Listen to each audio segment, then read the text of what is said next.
pendant que vous dormez.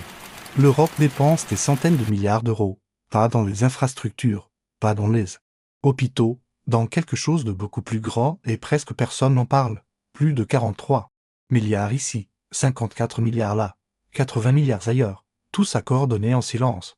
Loin des caméras, loin des débats publics. Aujourd'hui, je vous révèle la plus grande stratégie industrielle de l'histoire européenne moderne.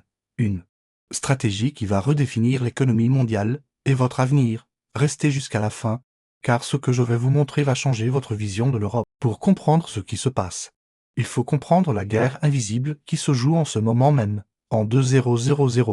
L'Europe produisait 24% des puces électroniques mondiales. Aujourd'hui, moins de 10%, pendant que l'Europe dormait.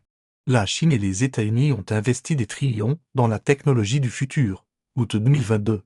Joe Biden signe l'inflation réduction Act, 369 milliards de dollars. La Chine, plus de 1000 milliards de dollars sur 10 sont dans son plan Made in China 2025. Et l'Europe, elle regardait. Résultat, dépendance totale.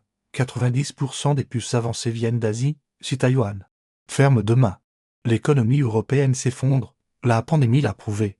Pénurie de semi-conducteurs, usines, automobiles fermées, consoles de jeux introuvables. C'est là que Bruxelles a dit plus jamais. Et la contre-offensive a commencé. Alors, combien exactement?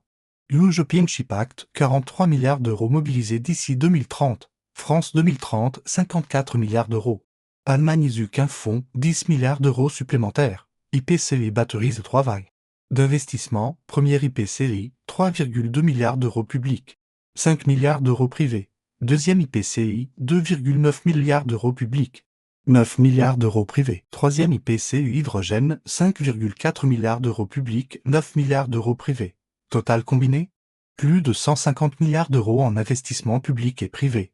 C'est plus que le PIB de la Hongrie, plus que le budget annuel de la Belgique. Mais voici ce qui est vraiment intéressant.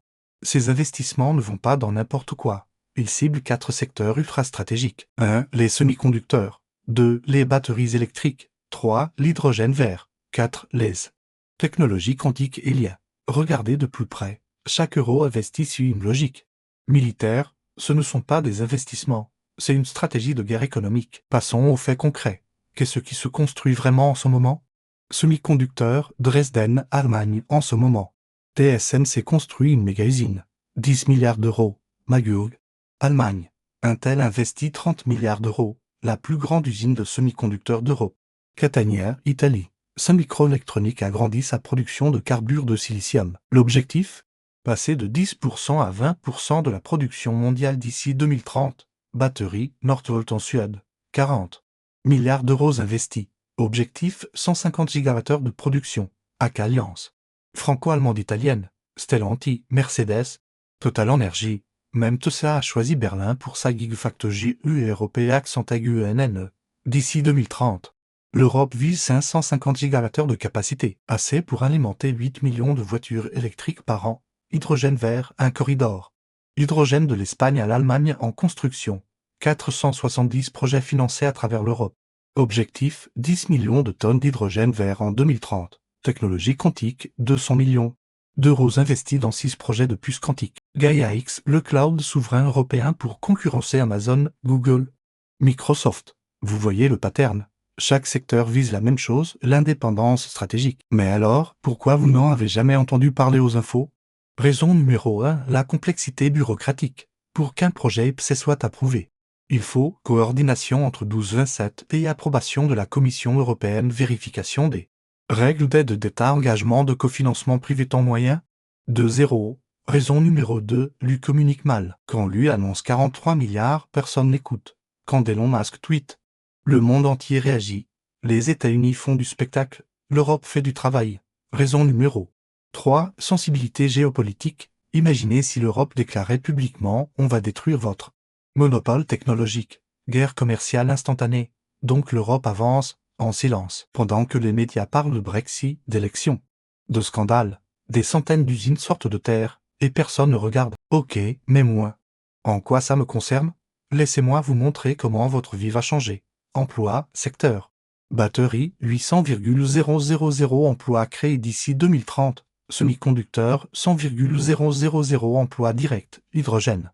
500,000 emplois dans toute la chaîne de valeur. Mais, attention, ces emplois ne ressemblent pas aux emplois du passé, robotisation massive, et à partout. Si vous n'avez pas les compétences techniques, vous serez laissé derrière. Prix des voitures électriques, production européenne de batteries égale. Réduction des coûts de transport, estimation 20% de baisse sur les véhicules électriques d'ici 2000. Mais qui paie pour tout ça maintenant? Vous via vos impôts et la dette publique. 150 milliards d'investissements publics, 150 milliards de dettes supplémentaires. Retour sur investissement 10 à 20 ans si tout se passe bien. Énergie et souveraineté, plus jamais dépendant du gaz russe. Plus jamais dépendant des panneaux solaires chinois. Plus jamais dépendant du cloud américain. Indépendance totale. Mais à quel prix, maintenant? La partie que lui ne veut pas que vous entendiez. Risque numéro 1, on arrive trop tard. La Chine. À 10 ans d'avance en batterie, Taïwan contrôle 92% des puces de moins de 5 nanomètres. L'Europe investit 150 milliards. La Chine, plus de 1000 milliards sur la même période. On court après un train qui est déjà parti. Risque numéro 2, la fragmentation européenne. 27 pays égale 27 stratégies différentes. L'Allemagne veut protéger son industrie automobile. La France veut ses champions nationaux. L'Italie veut ses usines. Résultat? Duplication des efforts. Gaspillage d'argent. Inefficacité. Risque numéro 3, la réponse américaine et chinoise. Vous croyez vraiment que Washington et Pékin vont regarder l'Europe devenir indépendante sans réagir? Représailles commerciales, taxes douanières, restrictions technologiques. La guerre économique ne fait que commencer. Risque numéro 4, l'échec technologique. Construire des usines. C'est facile, rivaliser avec TSMC, Samsung ou BYD? C'est une autre histoire. Il ne suffit pas d'avoir de l'argent. Il faut du talent. 2. L'innovation, de l'exécution parfaite. Et l'Europe a historiquement échoué dans l'exécution rapide. Risque numéro 5, le coût social. Automatisation massive égale destruction d'emplois traditionnels. Les emplois créés ne seront pas dans les mêmes régions que les emplois perdus. Fracture sociale, populisme, tension politique. Qui va payer pour la reconversion de millions de travailleurs? Laissez-moi vous donner les avis que vous n'entendez pas à la télé. La Cour des comptes européenne a publié un rapport en 2025 leurs conclusions. Le CHIPS Act progresse raisonnablement, mais très peu susceptible d'atteindre l'objectif de 20% de part de marché d'ici 2030. Trop peu, trop tard, trop fragmenté. Le think tank allemand Interface a été encore plus dur. Le CHIPS Act n'est pas une stratégie à long terme avec des objectifs significatifs, mais une collection d'idées et d'initiatives. Même les 27 États membres le reconnaissent. En septembre 2025, ils ont formé la coalition Semicon pour demander un CHIPS Act 2.0. Pourquoi? Parce que le premier ne fonctionne pas assez vite. Mais il y a aussi les optimistes. Certains économistes estiment que ces investissements pourraient ajouter entre 40 et 80 milliards d'euros au PIB européen d'ici 2030. La création d'une chaîne de valeur complète des matières premières au recyclage pourrait créer un écosystème durable pour des décennies. Et surtout, l'alternative est pire. Ne rien faire égale dépendance totale égale vulnérabilité stratégique extrême. Au moins, l'Europe essaie. Alors, qu'est-ce que tout ça signifie concrètement? Dans les 6 prochains mois, vous allez commencer à voir des annonces d'usines en construction. Partout en Europe. Intel Magurg, TSMC Dresden, Northvolt Expansion. Les médias mainstream vont enfin s'y intéresser. Mais ils arriveront en retard. Comme toujours. D'ici 2 ans, les premières productions massives commencent. Les premiers véhicules électriques made in Europe avec batterie 100% européenne arrivent sur le marché. Les prix baissent, l'emploi augmente dans certaines régions, s'effondre dans d'autres. D'ici 5 ans, soit l'Europe réussit et devient un acteur technologique majeur pour la première fois depuis 20 ans, soit elle échoue et devient définitivement un vassal économique de la Chine et des États-Unis. Il n'y a pas de middle ground, c'est tout ou rien.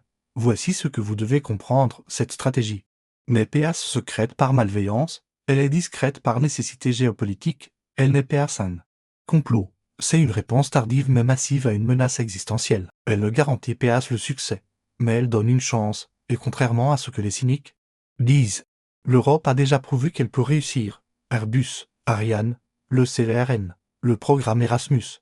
Quand l'Europe s'unit vraiment, elle peut rivaliser avec n'importe qui. La question n'est pas ce que l'Europe peut le faire. La question est-ce que l'Europe le fera assez vite? Voilà. Maintenant vous savez ce que les autres ne savent pas. Pendant que tout le monde regarde les élections, les scandales, les célébrités, la vraie bataille pour l'avenir économique se joue dans ces usines, ces labs, Ces projets dont personne ne parle, 150 milliards d'euros, des centaines de milliers d'emplois. L'indépendance stratégique d'un continent entier. Tout ça se décide maintenant, dans les 5 prochaines années. Si cette vidéo vous a ouvert les yeux, likez, partagez, commentez. Dites-moi dans les commentaires, pensez-vous que l'Europe peut rattraper son retard technologique, ou est-il déjà trop tard? Dans la prochaine vidéo, je vais vous révéler les 10 entreprises européennes qui vont devenir des géants mondiaux grâce à ces investissements. Des entreprises que vous pouvez même suivre ou investir dès maintenant. Abonnez-vous pour ne pas la manquer. À très bientôt, et rappelez-vous, l'histoire économique s'écrit en ce moment même. Vous êtes maintenant parmi les rares à le savoir.